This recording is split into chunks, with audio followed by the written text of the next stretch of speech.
যে ঠকায় ধোকা দেয় সে রাসূলুল্লাহ সাল্লাল্লাহু আলাইহি সাল্লামের অন্তর্ভুক্ত নয়, উম্মত নয়। হাদিসে এই কথা স্পষ্ট আছে। নবী সাল্লাল্লাহু আলাইহি সাল্লাম একদিন মদিনার বাজারে কোনো একজন ব্যবসায়ীর গমের গম স্তূপ দিয়ে রাখছে বেস্তুবিল্লাহ। আল্লাহ নবী সাল্লাল্লাহু আলাইহি সাল্লাম সামনে গিয়ে দেখলেন উপরে সবগুলো গম শুকনা। নবীজি সাল্লাল্লাহু আলাইহি সাল্লাম ভিতরে হাত ঢুকাই দিলেন।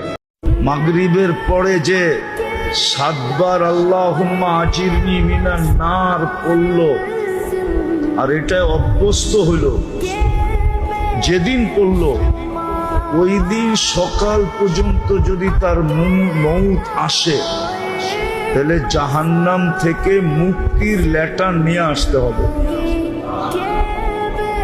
এক হাতে লেটার দিবে, আরেক হাতে উঠাবে। এর চেয়ে বড় সুযোগ কি চান? আবার যখন ফজরের পরে পড়বে, সন্ধ্যা পর্যন্ত মউত আসলে জাহান্নাম থেকে মুক্তি